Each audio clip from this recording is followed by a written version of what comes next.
513 मदरसों पर ताला लगने वाला है। इन मदरसों की या तो मान्यता रद्द होगी या फिर इन मदरसों को चलाने वाले खुद ही अपनी मान्यता सरेंडर कर देंगे।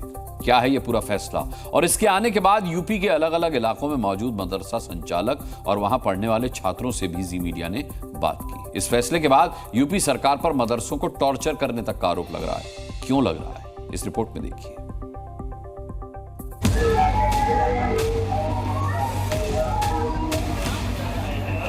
यूं ही मदरसों को बंद ना किया जाए।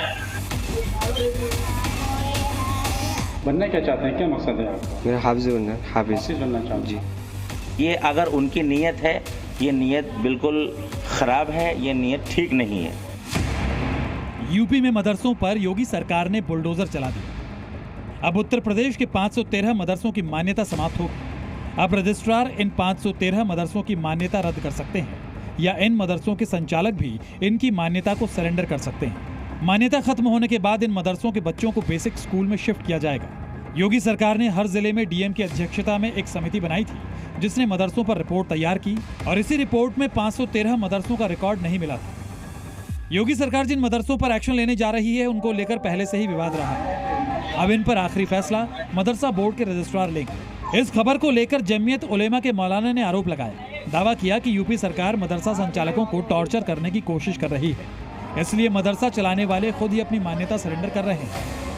मदरसों ने अपनी मान्यता को सरकार को सुपुर्द करने की कोशिश की है, तो जाहिर सी बात है कि इसके पीछे कोई न कोई राज होगा।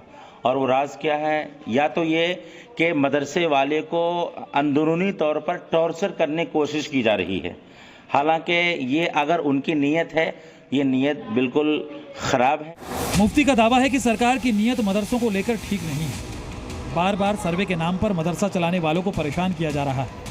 हालांकि यूपी में सरकारी मान्यता प्राप्त 560 मदरसे हैं जिन्हें सरकार 900 करोड़ रुपए देती है, यानी लगभग 1.6 करोड़ एक मदरसे को मिलता है। वहीं सरकार के फैसले के बाद जी मीडिया की टीम ने बरेली के एक मदरसे में जाकर छात्रों से बात की और यहाँ के बच्चों ने योगी सरकार के फैसले को दोबारा विचार करने के लिए कहा। जो भी है ये गलत है, क्योंकि हमारे पूर्वजों ने ये जगह जो है, उनकी जो जगह थी, उन्होंने ये मस्जिदों के नाम और मदरसों के नाम किए, तो इसको सरकार अपने बस में ले रही है, तो ये हमारे हिसाब से ठीक नहीं है। मेरा मानना तो ये है कि जो मदरसों की मान्यता रद्द की जा रही है, ये हमारे हिसाब से बहुत ही गलत है, क्योंकि जब मदरसों में जो तालीम दी जाती है, और आप सब जानते हैं कि एजुकेशन बहुत ही ज़रूरी है, वो चाहे दीनी तालीम हो या दुनियावी तालीम हो।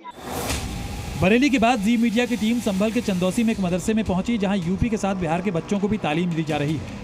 वक्त के साथ मदरसों में आधुनिक शिक्षा की जरूरत है, लेकिन हैरान करने वाली बात है कि यहाँ पढ़ने वाले बच्चे कलाम नहीं बनना चाहते, वो हाफिज यानी इस्लाम की हिफाजत करना चाहते हैं। मेरा हाफिज बनना है। हाफिज बनना चाहते जी। हैं? हाफिज बनने क्या चाहते हैं? आपको डॉक्टर का जमा है? ना हाफिज में इस्लामी पढ़ना है ना। वजह क्या है इसकी? मतलब कोई आपको धर्मगुरु बनना है, क्या बनना है, मौलवी बनना है? हाफिज बनने के बाद दुनिया में भी कामयाब, आखिरत में भी कामयाब होगा। सरकार को दोनों रुख देखने चाहिए, रुख देने चाहिए। हाँ, दोनों चीज़ों पर ध्यान देना चाहिए। अच्छी बात वो सरकार एक नज़र से देख रही है, दो नज़र से नहीं देख रही है सरकार। मदरसों की मान्यता सरेंडर करने के पीछे एक और वजह बताई गई। कहा जा रहा है कि पहले केंद्र और राज्य सरकार मदरसों को 3 टीचर की सैलरी देती थी, जो अब बंद हो गई। फंड नहीं मिल रहा, इसलिए मदरसा चलाना मुश्किल हो रहा है। बरेली से अजय कश्यप और संभल से सुनील सिंह के साथ ब्यूरो रिपोर्ट, जी मीडिया।